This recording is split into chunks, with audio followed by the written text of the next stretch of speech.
I mean, listen, I think the Nets feel like they're in a pretty good place.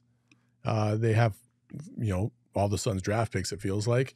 And they have, they have a nice base. I mean, they do. Like Cam and Mikal and Cam Thomas. Like, they got some good players and pieces over there. They're going to look to improve. And I don't think that the Nets feel like they missed out. I think that they wish things would have gone better.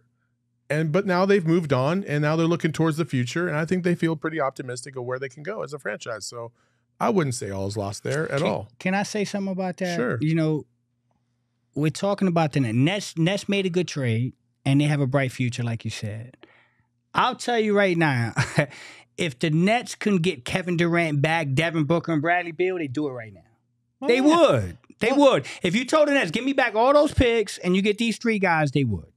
At least that's my opinion. Now, you can feel how you feel after one game. But these guys' resumes, credentials, profiles, they're just too good. I'm seeing people say KD's a bust again. Come on, we got to stop. Oh my God. Every time we got to stop. I hope my career is so good that being what KD is right now is considered a bust. Right. and I could so see this team racking off. Like what do we got? The Knicks, Portland Wizards coming up. I mean, I could see them. I could see this team racking off 5, 6 in a row. And then that's the roller coaster of this journey that I don't like. It's one of those things you got to deal with in the sports business, but I'm not ready to go crazy on these guys after the first game of the Big Three. That's all. That's it. Can you even say who won a trade at this point? Yet. I mean, no way. The Suns technically were a higher seed in the playoffs last year than the Nets, right? They have a better record right now than the you won't be able to say it until like 2 or 3 years from now. And why couldn't both of these franchises? I hate to be everybody can. I'm not saying give everybody orange slices and trophies here. Listen, but Bill Armstrong, the GM of the Coyotes, says that the best trades are the one that benefits both teams 100%. Because then you can trust the other team for future deals, and there's a little bit of a relationship building there. And this, I do believe, was a good trade for both teams. It put us closer on paper to a championship, and it put them in a position to get some assets to replace all the things that they lost and start to rebuild and go for the future and their championship aspirations. So I don't think anybody has to win a trade. I think both sides are happy with what they did. Yes.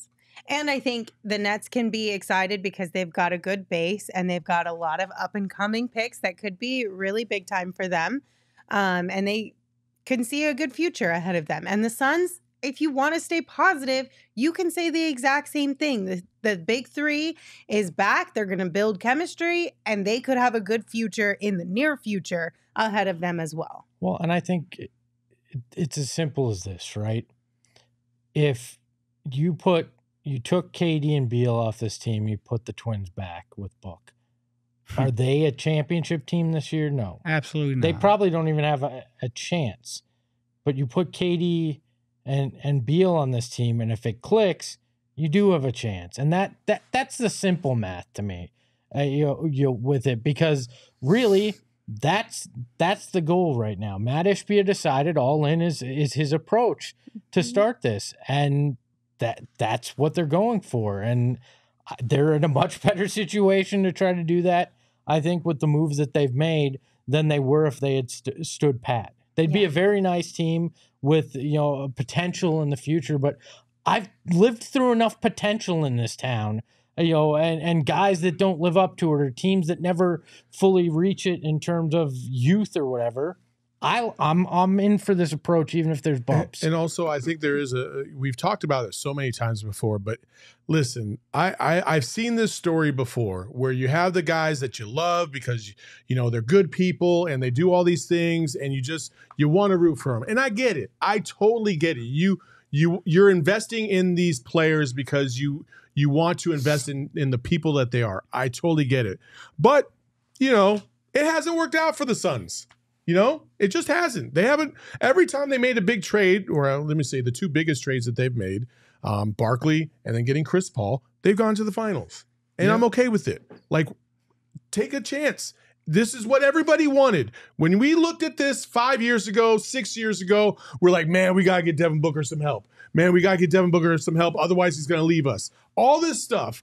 And now you got an owner who's willing to throw everything but the kitchen sink to get us a championship, even if it doesn't work out. At least they are trying. At least they're throwing their hat in the ring to try and make something happen, as opposed to the previous regime that had a championship caliber team and pissed it all away because of his own ego. So just chill, let this play out, see where it goes towards the end of the season. And if we get back here in April and May and this team is a fraud, then we'll talk about how they're frauds. But we got so much more room to go. So let's just chill out. Can I address my boy Iverson in the chat? Sure. I love me some Iverson. Hey, right? He said, "Oh, we all know that the Suns are gonna choke in the playoffs for the third straight year." And I say to you, sir, you do not know math. This will be the 56th straight year that they choke in one way or another if it happens. Oh, thank you very much. I'm sorry, Mike Roman. I didn't mean to yell at you. I just remember being here last year before the KD trade and watching the Suns go like 3-19 over a 22-game span, and everyone's saying Mikal ain't it, Cam ain't it. You got to go for it. If you can get Kevin, do it. Selective amnesia kicks in. They forget that Mikal and Cam were part of that Dallas Mavericks debacle. Mikal and Cam were part of the Bucks series. So, I mean, I get it. They're good players and they're developing and they're spreading their wings. But to me, it's a little selective amnesia. It's almost like, okay, you know, I'm going to forget that when they were here, I was begging for them to be traded. It's crazy. I will also say this. I don't think the players are freaking out. No. Hell no. No. Hell no. Okay, I'd like to move on from this conversation. I'm sorry. I'm getting tired of it personally.